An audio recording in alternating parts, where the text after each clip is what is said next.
Hello, everyone. Oh my gosh. It feels like it has been so long, and it kind of has.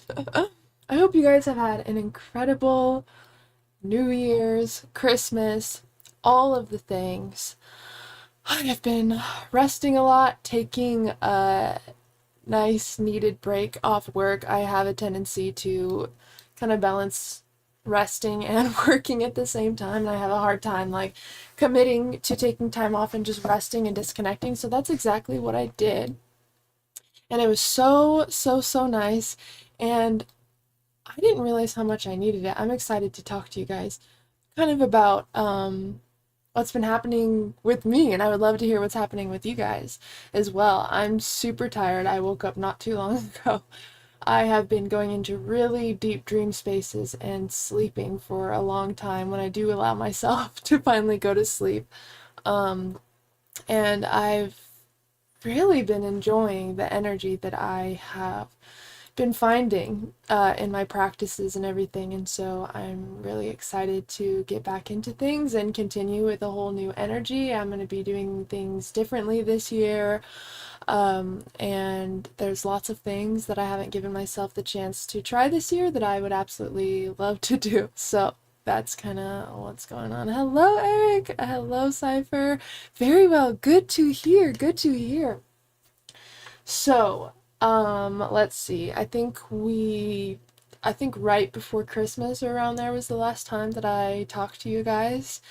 Um, and there was a lot of energy that I really didn't want to carry into 2024. And so there was a lot that I knew energetically and emotionally that I feel like I had to kind of learn about and work through. And wow, I didn't expect all of it happened. So, as you guys know, I had lots of like digestive issues that I healed through lucid dreaming, ulcers, gastritis, esophagitis, IBS. And IBS you kind of have forever. I mean, you have flare-ups and stuff, which can be triggered by food, or my thing, which is like anxiety and worry and stuff I would hold in my stomach. And I feel like I've worked through a lot of it, but a lot was coming up. Like weird stuff that wasn't even me. Like I was trying to do some work before 2024 so I could release a lot, and I made the intention for whatever felt stuck to kind of come up. Hello, Adrian. How are you doing? So good to see you. Welcome back, everyone. And after I made the intention to like purge whatever was stuck within me so I could move into 2024, I started having these really weird panic attacks that were like existential panic attacks, which I usually don't stress or worry about that. Like things in the future with my health that I couldn't predict, death in itself, death of family around, and just like this lack of trust that just seemed to like come out. And I was really curious about it because it didn't seem like something within me at all. And I had a plant medicine journey uh, a while ago, not too long ago. But that brought up a lot of what I didn't know was within me. Like a lot of places I wasn't trusting, a lot of anxiety, a lot of like questioning myself and what I know and like the path that I'm on, and like all of this stuff. And I knew that it was being brought up to me so I could work through it, and I didn't realize how much was stuck within me. And I can't tell you like how suffocating like anxiety and panic can feel, especially like if you don't really understand why it's there. And I do a lot of work on like purging through thoughts and feelings and rewriting beliefs and a lot of mind management stuff. But there was something, I just felt like there was something that I needed to understand on a deeper level in order to kind of release this and move past this. And so I've been experimenting with a few different plant medicines. I've been really into my dream work practices. I've been listening to Ram Dass every single day, and he's actually been a huge part of, I think, where I'm finding myself now in combination with the other things that I've been doing. And I just started getting all these like downloads of like truth of how things actually are and what we don't really need to worry about at all and where we could be trusting more. And yeah, it's so good to see. And I'm sorry guys, I'm late. I have really been going through it the past couple weeks in a good way, but I just feel so tired and out of sync because I've been I don't know, I've never allowed myself to take this much time before to just sit with myself and try to release. It feels actually really good. But I did write a couple points down on things that helped me. I'm probably gonna I just wrote these down before. So next time for the live, I might have to go get my journal that I wrote all these in. I actually, one second, I actually did, right.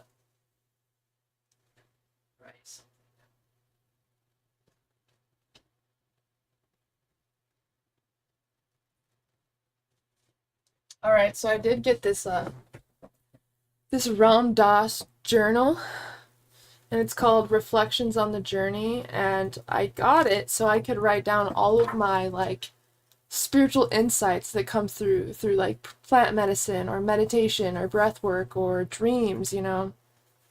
And those like aha moments that you get, you know, that like come down into your awareness and it feels like really important. That's what I'm going to use this journal for. And I did write one in it, and this entry was from, I don't know if you guys watched Dakota Wint, but he had like this Kambo experience. So like with frog poison where they kind of like burn like a little hole in your shoulder and fill it with Kambo, and it is a very intense experience to kind of purge the body. And the way that the shaman was like holding him in that moment, like just so gently guiding him through this experience, it really highlighted something for me. And I wrote, the ability to touch another human being with a gentle hand is to see them for the truth of what they are, a living, breathing deservingness of love and care.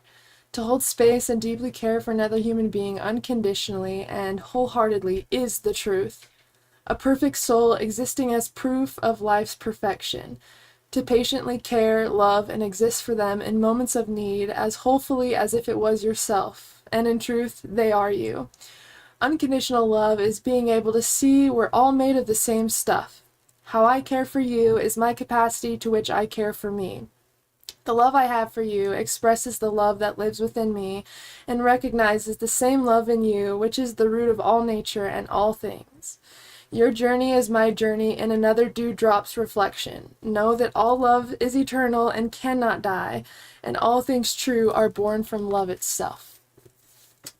Yes, Baba Ram Dass, exactly. And so that kind of came through just as watching a human care for another human in such a compassionate and beautiful and loving way. And it really highlights the saying that's on here from Ram Dass, we are all just walking each other back home. And I don't know, it's resonated really deeply with me.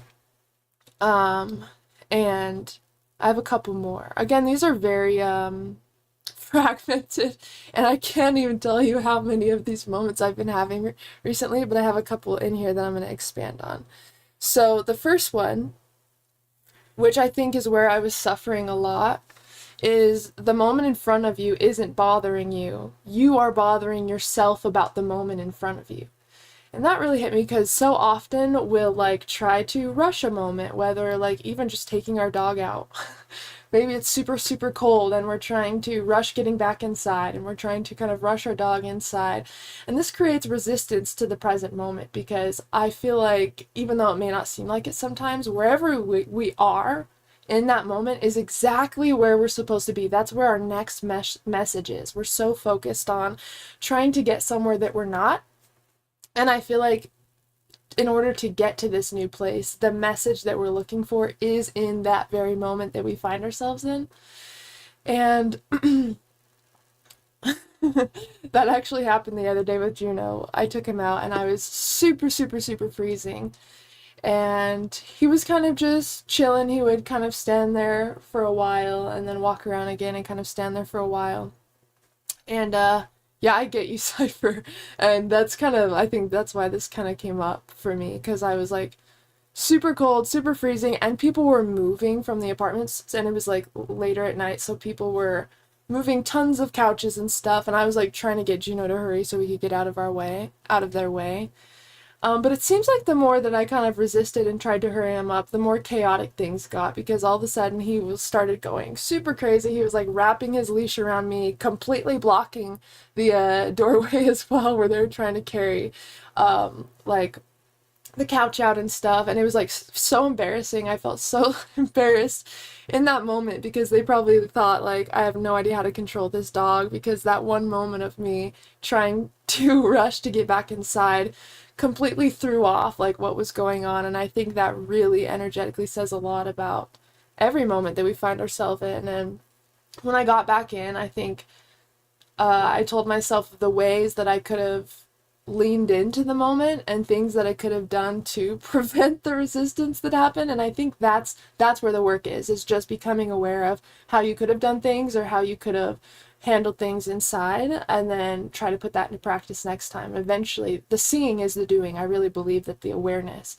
behind what we do, like that, will create a better change later. But Cypher, I love that you said that, because I feel like a lot of us do that. You know, we always think that there's somewhere to be, and I think that's also one thing that has been causing me to suffer as well. I always think that there's somewhere else I have to be, or I'm not doing enough, or I need to hurry so I can do this. And when you look at what's actually happening, we didn't come into this life and we weren't given this huge to-do list of things that we have to do and who we have to become and what we have to realize.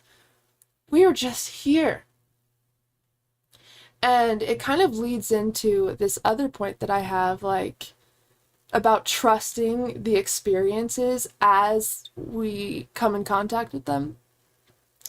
Because if you were supposed to be somewhere else, I truly believe that you would be there right now. And maybe you will be there in the future, but the very next moment that you need to learn from is right in front of you, and that's actually what's going to get you there, you know? Okay, here's this one. So this kind of leans into how to stop the moment in front of you from bothering you, or how to stop bothering yourself about the moment in front of you. So at any time, now this is something that I leaned into, and this I got kind of from Michael Singer. So The Untethered Soul, that's a very good book. And he also has Living Untethered, which is his second book to that. And it says, at any moment in time, you can lean back in the seat of awareness and observe what is happening without it having to do with you at all. We think that the moment in front of us is so personal, you know, but it actually has nothing to do with us at all. We're the ones experiencing it through awareness. We're not even the ones who are like interacting with the moment necessarily like we think we are. So at any moment of time, you can lean back in the seat of awareness and observe what is happening without it having to do with you at all. Whether this be pain in your body, whether you're processing a difficult emotion, or you're dealing with a stressful circumstance in front of you. You know, everything moving through you, so pain, feelings, thoughts, it's just energy. It's nothing more. And everything you see in front of you is also just energy. You know, we can only see 1% of our physical experience, which is visible light. Everything you see around you is just visible light. Nothing is personal. Nothing is happening to you. This is just, you're just experiencing the moment in front of you through awareness. That's all it is. But the only thing that creates suffering is the thoughts that we kind of tie to about the experience. Oh, I don't like this. I wish that this was different. And so that's the thing that creates suffering. But it's interesting that we seem to feel suffering as long as we are in that ego observing out. And what I mean by ego is our humanness. When we're stuck in our human, we take things super, super personally. But when you can kind of step back, it's almost like this energetic leaning back in the awareness. So our attention is right here, front and center, right? But then we can kind of lean back behind our eyes, and we can watch things as they're happening without seeing it have anything to do with us, because it really doesn't have anything to do with us. We're not even this human body. We're not even this mind. We're the ones that are observing these things passing in front of our attention like a cloud, like the thoughts that you have, the feelings that move past you. You can observe them like a cloud and watch them come and go, and just let them come and then let them go. I think when we allow ourselves to hold on to certain thoughts and kind of replay them in our mind, that's what drives us to psychosis. But if you realize that that's not who you think you are, that's not who you are, that's who you think you are, that it really allows you to kind of disconnect from taking everything so personally in that moment. Like, let me think of a good example. I have so many that I have been dealing with. Okay, let's well, let me tell you how this tied into like my anxiety and my flare-ups and stuff. Around, I think it was the 22nd of December, I had an extremely bad flare-up, and I think it was caused by anxiety, or maybe I was feeling a little discomfort in my body, and then I started obsessing over it and like, oh my gosh, this can't happen right now. It's almost Christmas. If I'm sick, then this happens, and this and this. It's like I made it such a big deal that it stressed out my body even more and made my body feel like, okay, there's actually something wrong. And that caused me to feel really uncomfortable with my body. I was sick all through Christmas. We went over to Chance's parents to eat dinner, and I couldn't even get out of the bathroom. I didn't realize how much of that was coming from my mind and the way that I was thinking about it, and the way that I couldn't just allow the feeling and the energy and the pain to be there until it was ready to go. I didn't realize that my mind was playing such a big role on actually keeping those stuck feelings and that stuck pain in my body. And I started, and it was so uncomfortable because I was getting so much anxiety, and it's where you don't even want to be by yourself. It feels so uncomfortable. You feel panicky. You don't know how to get out of this thought process you're in. And I was like, dang, I haven't experienced this for a long time. I don't know what my body needs right now. And so I just started practicing listening to whatever my body was expressing and not judging it, not trying to get away the heavy emotions, not trying to make my belly feel better. I would breathe in. I observe these feelings of discomfort and pain. Exhale, and I welcome them in with a kind smile. Inhale. I observe this feeling of pain in my body. Exhale, and I welcome it in lovingly for as long as it wants to stay. Doing something like that where you're working with the breath and you're maintaining awareness, but you're also inviting anything in that wants to come in. I can't tell you how much of a difference that makes, even when it came to my anxiety, because think about what an intrusive thought is. An intrusive thought is a thought that is not welcome inside your mind. It's like an intruder. If an intruder was going to break into your house, they're only an intruder if they aren't welcomed in, if you don't open the door to welcome them in. And it actually is the same for our thoughts and our feelings. The more you don't want a thought to come in, the more it's going to be knocking, the more it's going to try to force itself in. And there's no feelings or thoughts that are better than other ones. There's just ones that our ego prefers because it feels better in our body. But one isn't less valuable than the other. Pain might actually be even more valuable because it teaches us what the opposite feels like. We wouldn't be able to experience complete bliss and love if we didn't know what it felt like to be separate from that, because we wouldn't know when we've come back to that place. I'm sorry, I'm losing my voice a little bit. But really it's about welcoming all of that in lovingly and kindly, and just seeing what it has to tell you. So if you're in meditation and you notice a wave of anxiety come in, welcome, great, I'm so happy to have you here. Stay as long as you want. You are loved, you are welcome here. And you'll notice it will eventually pass away like a cloud. And the more we hold on to emotions, the more we bring them back in, the more we think these thoughts on repeat, we're inviting these in, day out. And eventually, if you allow yourself to think or feel something so often, your body learns it better than you, and it doesn't even have to ask you for permission in order for that thought or that feeling to kind of take over your body or your mind. So it's about radical acceptance of welcoming in exactly what is present within the moment without trying to change it. Because the moment isn't personal. The moment really isn't personal. It's just what we find in front of us in that very moment.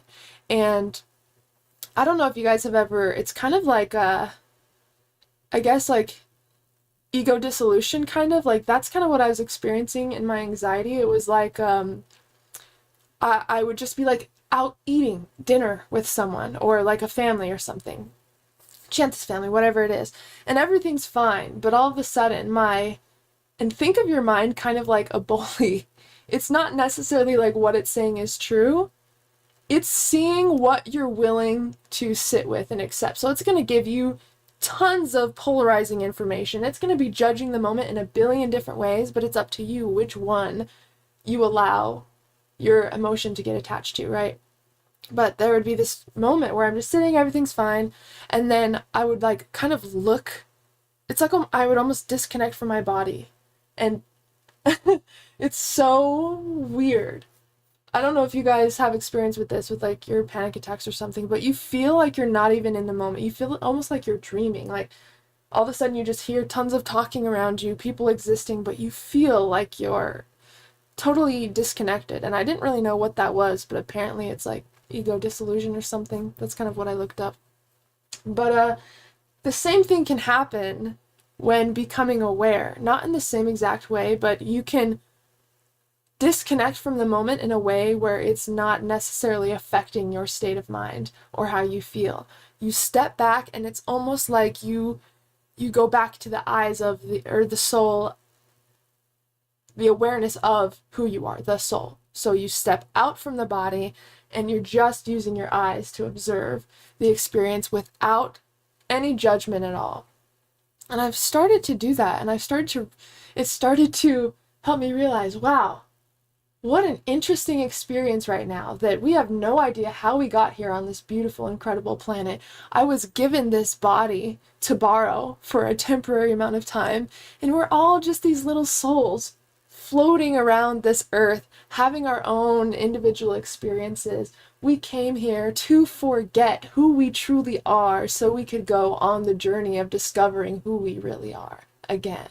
And that is the way that the universe decides to experience itself just for fun in this very moment. And everything is so much more playful and safe than we believe it is. And that kind of goes into my next point. Something that Ram Dass says is, you are always completely safe, even in death. And that is true. We are scared of the point of death, but really we are scared of that initial disconnection from this experience, the detachment. Death itself is extremely safe. And I want you guys to just think about, this is one thing that really hit hard, like thinking about how intelligent the universe is. Think about how, like, the distance that we are from the sun. It's the perfect distance away where we won't burn to death and we also won't freeze to death. Many other planets rain like acid and shit, and here everything is in complete harmony, where we are completely safe, and a lot of those things are for enjoyment, kind of, right? Like think about sunsets, for example. I feel like almost the point for a sunset is just to be beautiful, is just to ground us back in the present. Like, think about quantum physics and all of the mathematical equations that reappear in nature over and over and over. The golden ratio, for example. Everything is so in perfect harmony, like mathematically as well. And we can see this when we look at the patterns in nature and how everything kind of repeats, like even like kaleidoscopes, for example. Like that's kind of the energy of the universe, where it's a billion different fractals, but they all have a perfect place in harmony with one another.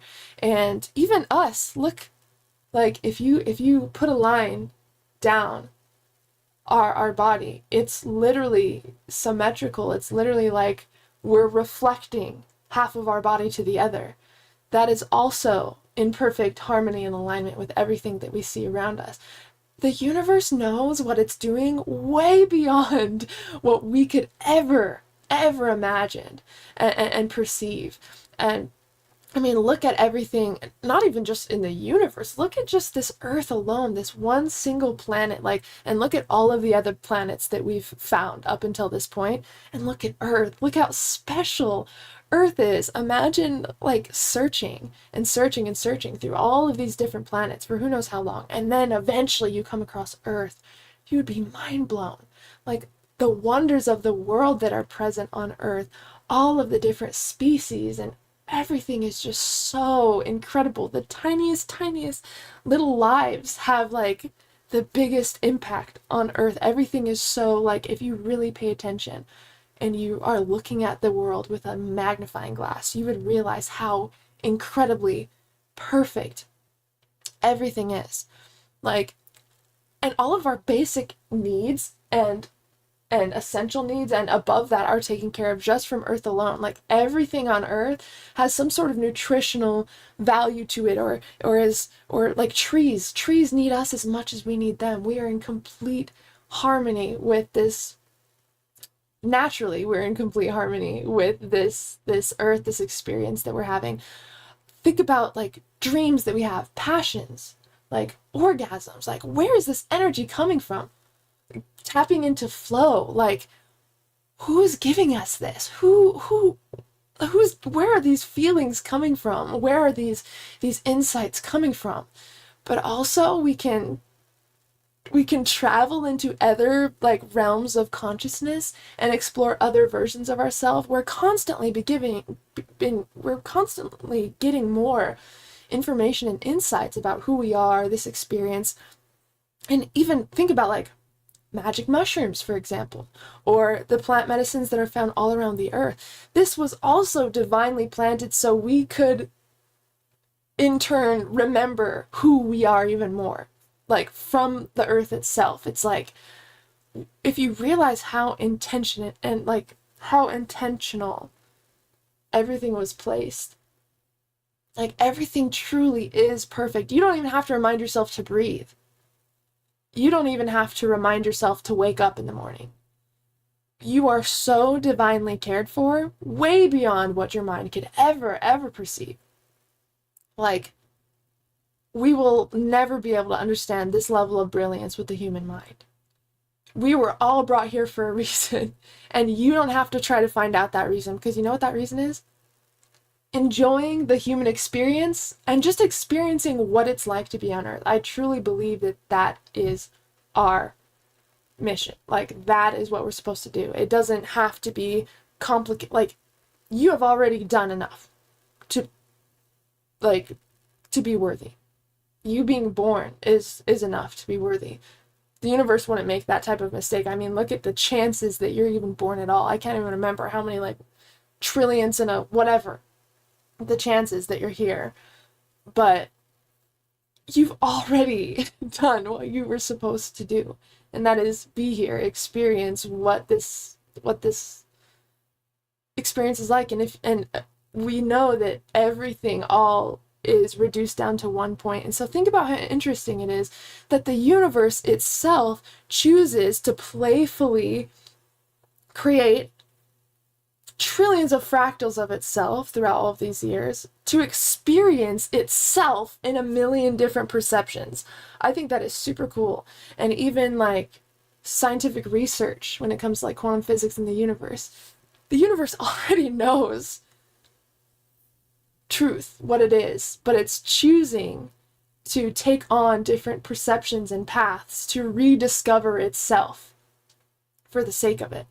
And I really feel like that's kind of what our experience is. And the more that I leaned into just like knowing I deserve to rest, knowing I deserve to feel peace, knowing I deserve to play, knowing that I am like everywhere that I am in that moment, that's where I'm meant to be in that moment. It allows you to sink into the moment wholeheartedly without thinking that you have to be in charge of creating a new moment or changing this moment because this moment isn't how it's supposed to be. Like, once you really sit in with, this is just what I'm supposed to experience right now. Okay, the universe wants me to go on this experience today. Like, it just makes things so much more fun. And it's almost like Taoism, where it's not like, it's like the path of least resistance. That's really what Taoism is about. And I think That's what we're supposed to do anyways. Of course, there's going to be difficult things in our life that are scary or whatever, but look at what actually makes those situations scary. Usually it's the thoughts that we tell ourselves, or not trusting that it's where we're supposed to be or that we're going to be okay. Like, and if you knew that you were completely safe, even in death, that you're going to be safe, what do you have to fear when it comes to living this life the exact way that you want to live it, you know?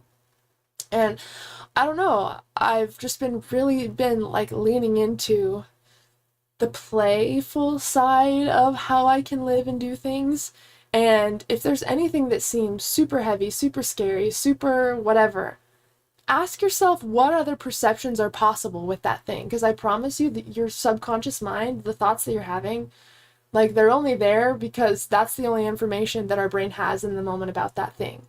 And I even want you to test this out. I've definitely done this before, and it just shows you how important wording is. Like, even though we might be able to know the difference between specific words, your subconscious mind is not filtering out, oh, well, she actually meant this. So your subconscious mind just takes in exactly the information you give it, and that becomes a part of your program. And so next time that you're feeling anxious or scared, for example, let's say that you're feeling anxious or scared, you have this, maybe you're going to go live for the first time, maybe you're going to give a talk for the first time, whatever it is.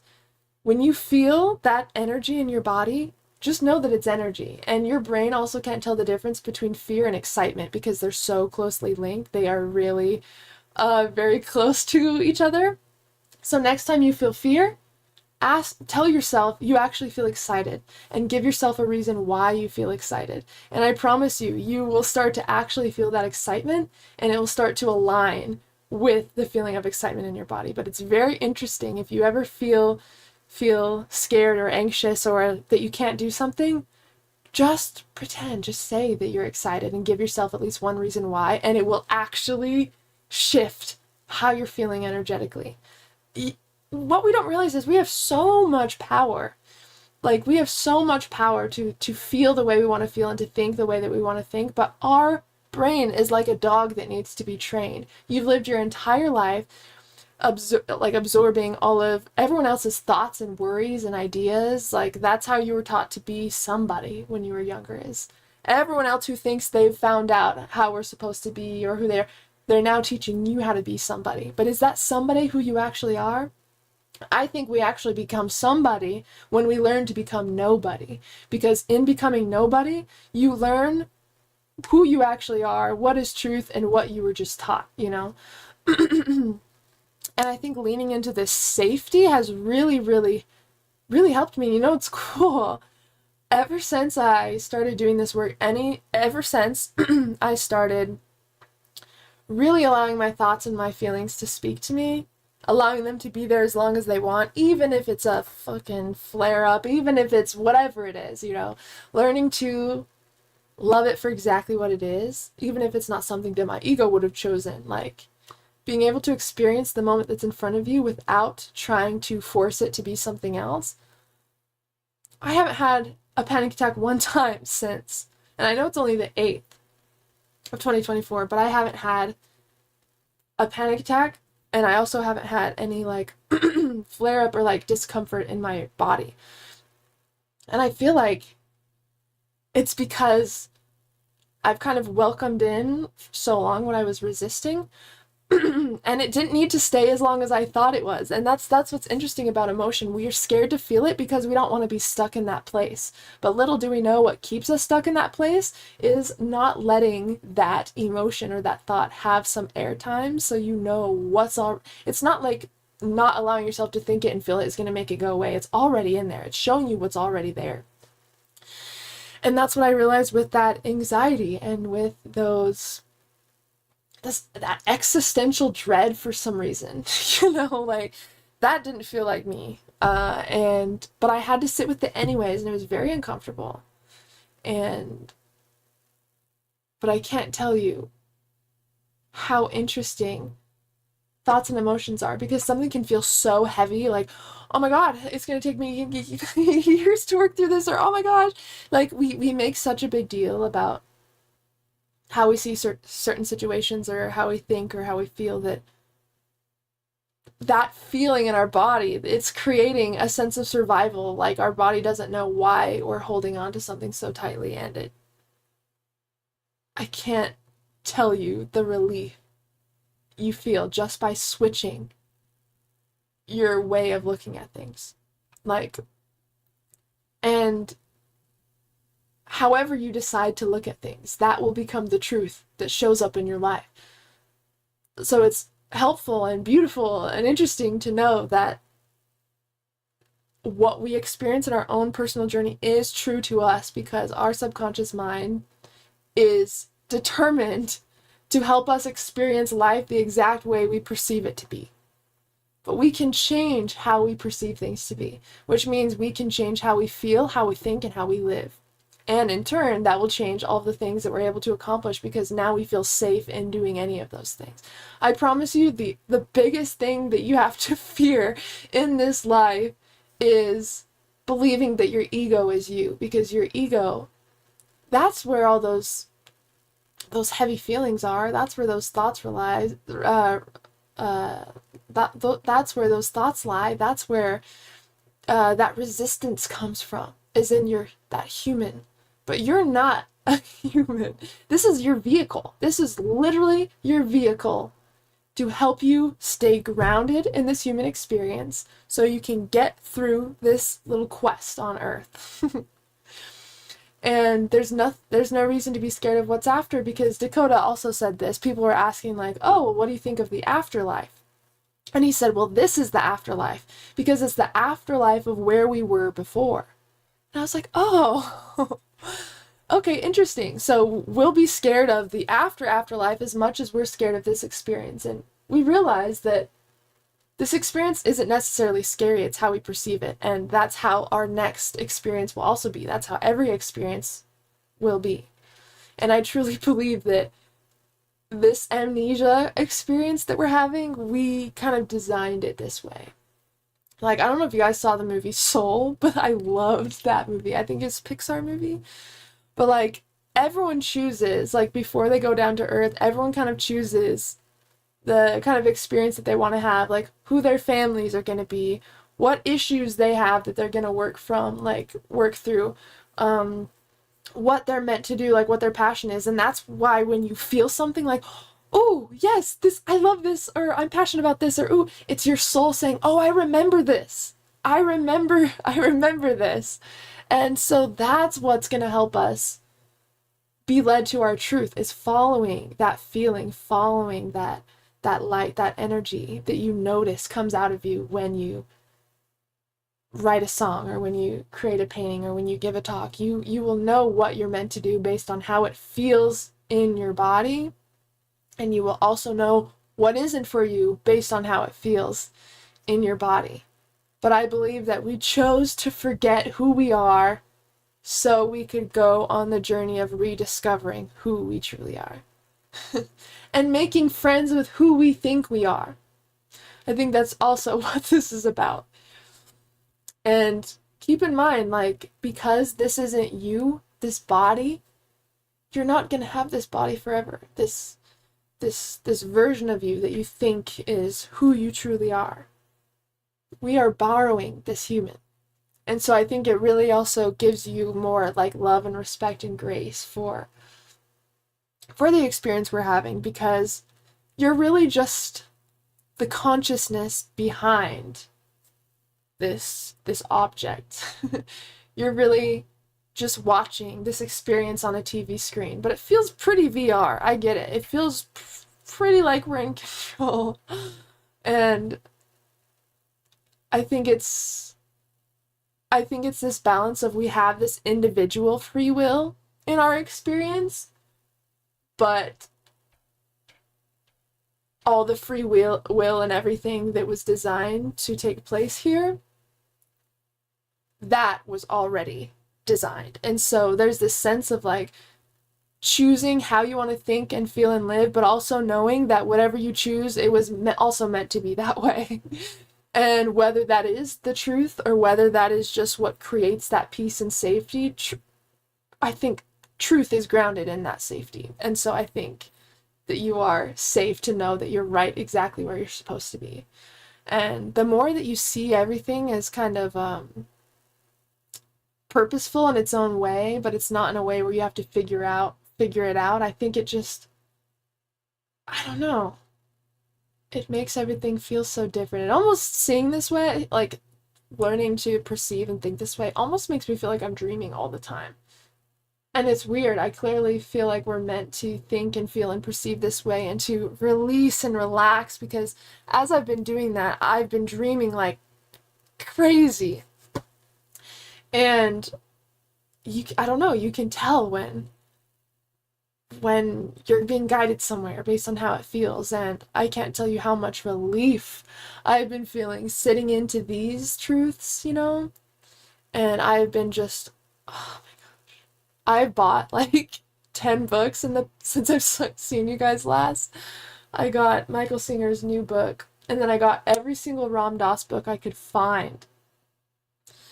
And if you guys ever need like talks to listen to and stuff, I do post them in the Telegram, but I posted like a 2-hour and something one called Have a Good Journey from Ram Dass, and I was listening to that on my plant medicine journey. And let me see if I could find the I don't know if it would get copyrighted. Let me see. I posted a little saying, or a little clip in the group, and I thought it was really good. Let me see.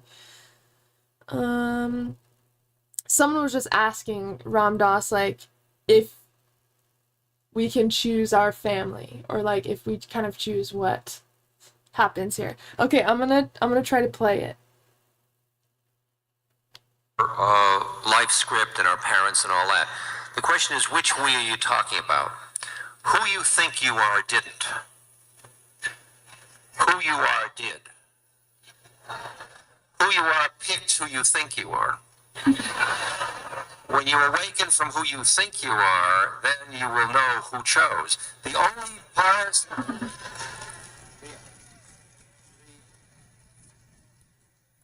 You who you think you are has no free will. You're being had. You are just lawful stuff unfolding. Who you are is free. Okay? So you're dealing with that paradox. So die. I thought that was so cool. Who you are chose who you think you are. And I think that's the beauty in the polarity of this experience is we already know this journey that we're going on, but we chose to forget so we could go on the journey of remembering. And isn't that the most beautiful thing that we could do? The beauty isn't the remembering, but it's the entire journey that brought us to that remembering. And that made me laugh so many times. Like, I listened to that little clip and I just remember I just was laughing. I felt so, I don't know. And again, the first time I listened to that was on my plant medicine journey, and I just put my hand over my heart and I was laughing, and then I was moved to tears, and I don't know, I was in this place of pure ecstasy just from the realization of who we actually are and what's actually happening. Our biggest fear is that we're not where we're supposed to be, or that we're not safe, or that we're not doing what we're supposed to, or that we're wasting this human experience. But what if I could tell you that you couldn't waste it because you're already here? You can't waste it. Even if you laid in bed for the rest of your days, if that's truly what you want to do, if you truly felt at peace with that, I think that's what the journey is finding what creates that peace. And we don't necessarily choose what creates peace, so it's not like you'll be thrown off onto the wrong path from following your peace, but true peace that you feel in the deepest parts of your being, like you will know exactly where you're being led. And I think for so many months, especially since my grandma died 2 years ago, I've been thrown off, I feel like, in my business in a couple ways, and like just had to go through like literally 2 years of grief.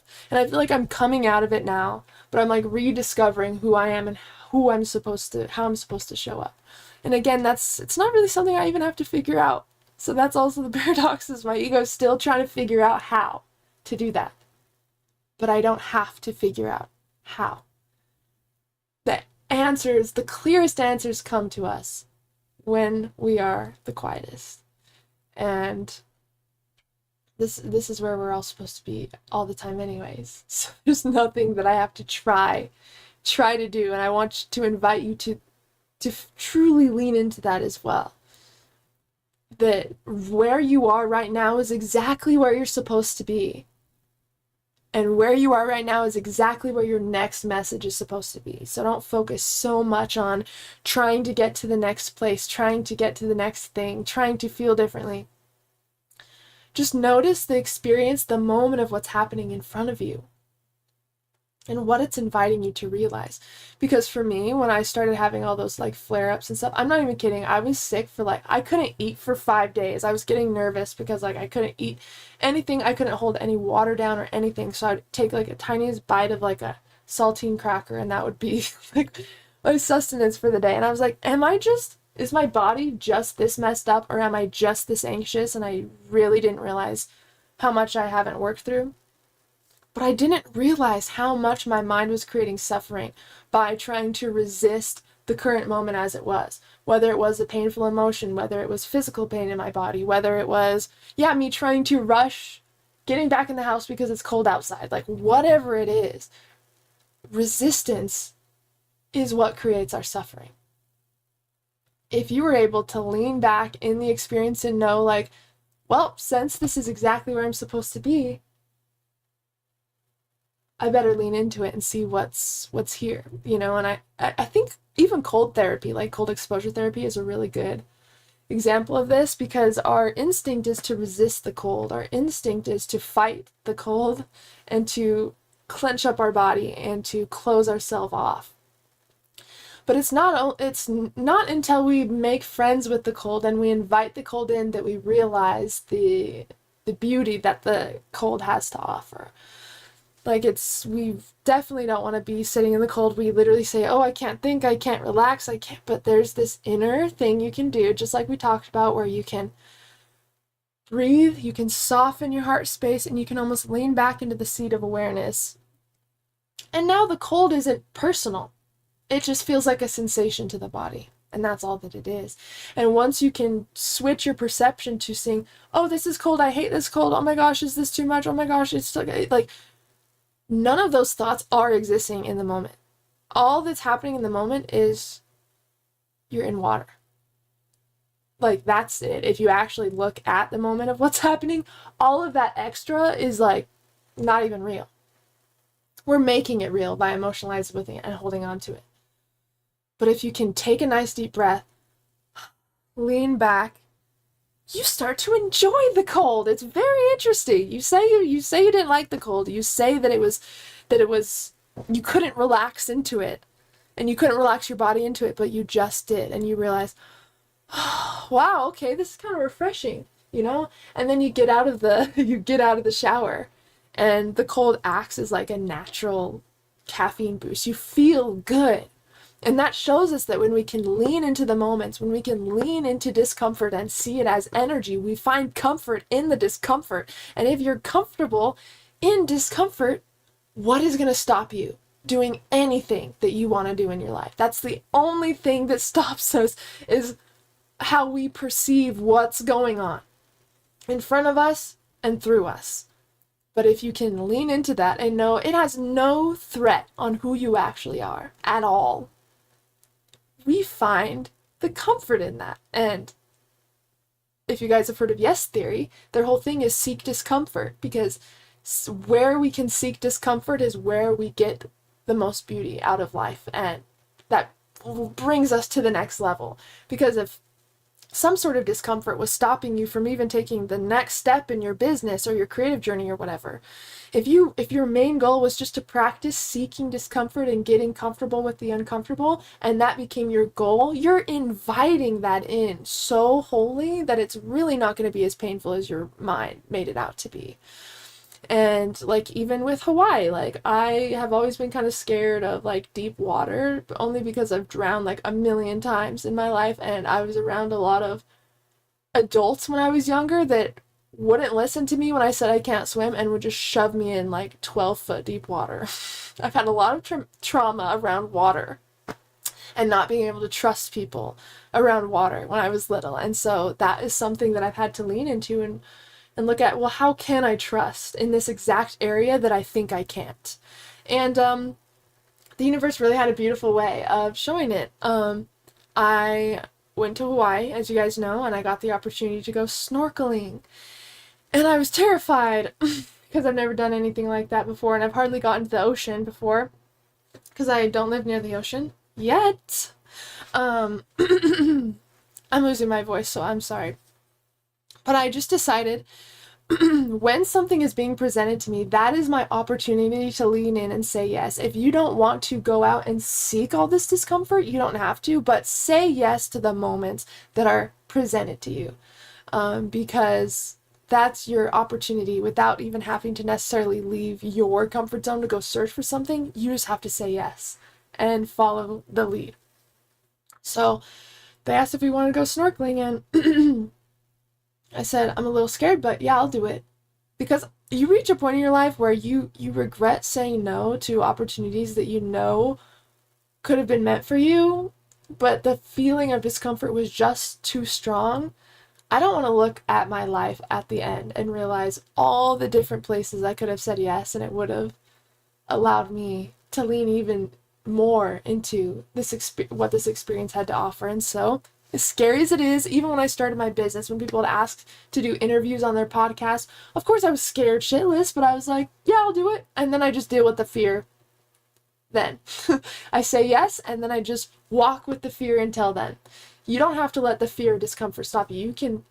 You can still move and allow it to exist there, because it's not an actual threat like we think it is. It's just because we don't like to feel uncomfortable feelings. That's literally the only risk, is that we have to feel something that our ego doesn't necessarily like, but perhaps it's what we needed, right? And so just practice saying yes in all the ways that you can, in all the ways that you know are for you. If fear had nothing to do with it, if fear had nothing to do with it, what are the things that you would do? And that's where you're going to find truth. Outside of that fear, outside of that illusion, fear truly isn't even real. Because if you truly lean into this, you are always completely safe, even at the point of death. Like, if you really lean into that truth, like, nothing could really not be the way that it was supposed to be, you know. But yeah, after I went snorkeling, it was like one of the most beautiful experiences I've ever had. It was like meditating under the water. It was so cool because I went with Chance and we were snorkeling, and we would just be watching all these schools of fish just live, and we would just kind of point to each other, make sure each other was looking, and just be pointing all around. And it was like the most beautiful thing. And then as soon as we sit up, the most gorgeous sunsets you've ever seen. And it's almost like the universe, when we decide to say yes and do the thing anyway, it's almost like it rewards us, whether it's with the feeling or the experience being turning out way better than we thought. And I also want to say something really quick. Let me find the... Okay. So there was a study done, and I want you to really lean into this. 85% of what we worry about never happens. So 85% of what we worry about never happens. And 13% of what happens is better than how we thought it was going to go. This shows us that a lot of the time, it's just our mind that is creating all of these different scenarios. And it's not that that's actually true, that that's what's going to happen. But your brain is trying to protect you. It's trying to watch out for you, and so it's going to try to tell you every single possible thing that could go wrong, so you have all the information just so you're safe. So if you ever notice all of these, well, what if this happens? What if this happens? You can say, thank you, brain. Thank you so much for letting me know. I'll keep that noted, but we're going to continue doing it this way. I promise you, even just acknowledging the worry that your brain has shows your brain that you're listening, and it's going to quiet down. I promise you. If the harder that you try to push things away and like not listen, it's like someone else trying to tell you something and you're not listening. They're going to keep trying to tell you. It's going to keep coming up. So just acknowledge it, become aware of it, and release it. And if you ever notice that there are lots of worries coming up, what you can do is you can write out all of the worries that your brain has on a piece of paper, and then you can come up with a little solution for each one. That way, anytime that worry comes up, you could say, no problem, brain, we've already thought of this, and this is what we're going to do. So now you literally have a solution for every single thing that your brain is presenting to you, and I promise you, you will notice your brain quiet down. You will notice things get quiet. Because when you start to trust, when you listen to your mind, what it has to say, and then you just allow it to be there and you walk anyways, your brain starts to trust you instead of you trying to trust your brain and decipher where it's telling you the truth and where it's lying to you. Get your brain to trust you. Show your brain that everything is totally fine and that you're already a step ahead. And so again, it really depends on how much your brain fights you back. But if there is some stuff where your brain's like, no, but really, what if this happens? What if this happens? Give that part of your brain some airtime to express itself, to feel safe, to feel seen, and come up with a solution. And again, you can have a whole notebook for that if you want to. Let's see. And then I do want to give you guys one little tip for this year for following through with the practices that mean the most to you. So our brain, when it doesn't feel like it has a direction, it can procrastinate, it can dissociate, it could have a lot more anxiety, and mine is kind of like that too. If I don't know how like my work days, for example, are gonna go, then that's where a lot of my worries are, is like trying to like list things out in my head and figure it out. So I would choose like the main areas of your life that mean the most to you. For example, business, spirituality, physical health, family, friends, finances, whatever it is. I want you to choose the main areas of your life that mean the most to you. And then how in those areas of your life can you move forward, even if it's one little thing. So for example, let's say my areas of life are business, spirituality, physical health, and let's say like creativity and play. So I have 4 categories. What we want to do is list in them like what are some of the practices that would move me forward in this area if I did it consistently. So for example, my business. Well, let's say my podcast. My podcast is finally coming back in 2024. So let's say recording podcast, or let's just put podcast there. So I have my podcast, I have my live streams, and then let's just say working on the app that I'm working on. Now, podcast, live streams, and app. Now you're going to choose for each of those goals the floor, so the bare minimum that you can do in a day to move forward in that thing. And your bare minimum should be like 60 seconds or less. And I know your brain's going to be like, how is that even a goal if it's something that's 60 seconds or less? That's not even going to move us in the right direction at all. That's the point, is to make it so easy for your brain that your brain cannot say no. Like even if one of your areas of life was working out, let's say the minimum that you could do to move forward. So this is like on your worst days that you'd still be able to do this thing. You have no energy, you have no time on your worst days. I could do 3 cat-cows. I could do 3 deep breaths. That counts. So now, even on your worst days, even on the days where you're talking yourself out of everything, like you don't have the energy, you can still hit your floor for that goal, because it's just, for health, it's just 3 cat-cows or 3 deep breaths, and you've accomplished your goal for that day in that area.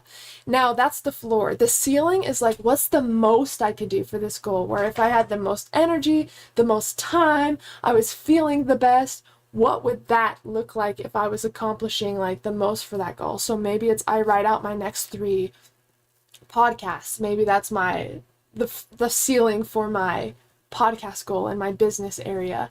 You know, you're choosing the bare minimum and the most you can think of, and you're just meeting yourself somewhere in the middle each day. It doesn't matter if you just write down one business idea for your day, and that's the work you did. You did something. You moved yourself towards that goal, and I think we need to stop focusing so much on working super hard and exhausting ourselves, but just consistency, just these little moments of consistency every day where it becomes so easy to move forward with our goals because we've made it so easy. You know, like spirituality. Maybe that's meditating for a minute. Maybe that's sitting in nature for a minute. Like, and your brain's going to try to tell you, a minute? Really? Yeah, but your brain is used to overloading itself so that you don't do any of it because it thinks if you're not pushing yourself and literally like pushing your body to accomplish things, it thinks it's not doing anything. The brain's very wrong about that. So we're showing the brain that things can still feel easy. We can take things step by step, consistently every single day, and still feel like we are balanced, still feel like we have time to do all of the other things that we want to do. So, what floors and ceilings is really about? It's about repetition and patterns. It's about creating repetition. It's about building a routine. Even if it's you do this thing for 60 seconds or you do this thing for 5 minutes. You want to figure out what your main goals in life are, right? And then the main tasks in those areas that mean the most to you that you want to be consistent with. And then for each of those, you just create a floor. So this is the bare minimum. This is a way that I can work with this area in 60 seconds or less. And then the ceiling, which is the most that I could do in this area. And then it's just a spectrum. You don't have to be at the floor or the ceiling. You can be anywhere in between based on how you feel each day. So it's a way to be consistent with your repetition and your routines while also honoring how you feel every single day. You don't have to follow the same exact schedule every single day because you're going to feel different every single day. So human beings, I don't think, are really meant to live that way because we're not a robot. We're not mechanical in that way. We have to be able to go off of how we're thinking and how we're feeling in order to be able to move forward at all, because if we're not working with how we feel is going to be resisting everything that we're trying to do. So, you want to choose specific goals that you want to target in each of those areas, and then you just create your task for each one of those. So I hope that makes sense. If you guys have questions, I do talk about this a lot in the Telegram group, and I can post what I'm looking at that I wrote if it does help. But that is the main way that I create like my routines and my schedules, is because like I need to feel like I have freedom to feel how I want to feel and to change things in my day if I want to change things around. This is a way where I can stay aware of everything that means the most to me, and I can meet myself somewhere in the middle for each thing depending on how I'm feeling that day. Do you think we can manifest lucid dreams through law of assumption, also manifesting entirely? Totally. And I would manifest lucid dreams through your dream planning journal. So we've talked about that a little bit, but your dream journal is going to be the journal in the morning that you write your dreams in. And your dream planning journal it's the notebook that you use before bed where you plan out the next dreams or lucid dreams or experiences you want to have.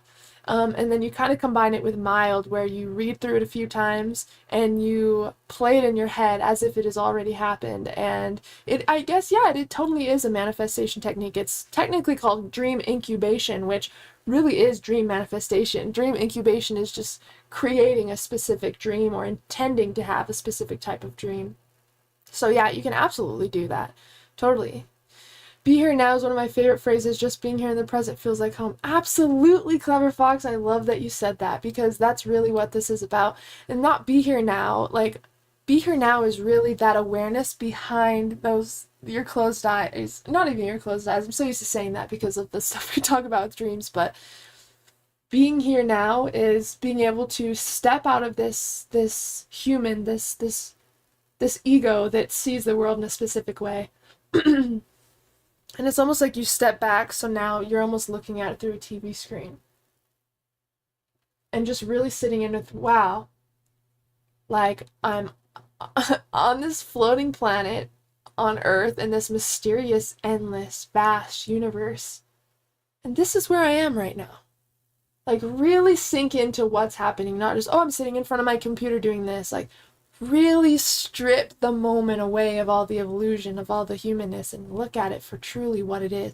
That you're alive right now, that your heart is beating right now, that you were given a body right now. I mean, that's pretty cool. We were given free vehicles, so that's pretty sick. And if you really just lean into like the mystery and the magic of what's happening, the illusion is that we think we know what's happening. That's the illusion. Yeah, it does. It's like you're able to like see it in almost like a dream way. It's almost like you realize that you're dreaming. It almost has that energy to it when you truly become aware in the moment. And it really helps you sink in to the pleasure of the moment of whatever you're experiencing. And yeah, changing your mind in that way, I feel like will absolutely change what you see in front of you. Like, we could both be looking at the same thing, and one could just be feeling this like horrible, anxious, impending doom, and the other one could just be like, wow, isn't this beautiful? Isn't this incredible? There's nothing wrong with the moment. Ever. Everything is always how it's supposed to be. It's just how we perceive and think of the moment that causes us pain. And so if you can work with how you think and perceive and how you allow yourself to feel, and see, even if you're feeling at your worst, play with different things and insights and things you could tell yourself until you find something that creates that relief. There will be something that creates that relief. And if anyone wants any of the tools that I have been working with, I created a whole like self-help playlist on my YouTube channel, so that anytime like I need that reminder or that thing that shifted that feeling inside of my body, like anything that did that for me, I created a playlist on YouTube. And so if you guys need anything, let me know and I'll send you whatever I have on my playlist. There's some meditations, there's a lot of like Ram Dass stuff and stuff on there. But yeah, let me know how I can help, because we really are on this journey together. We are all walking each other back home, and you know, I truly hope that this talk or these insights helped you in some way, because yeah, how I was feeling like before Christmas it's so different than how I'm feeling now, and nothing changed. Like literally nothing changed. It's just about what I've been allowing myself to feel and to think, and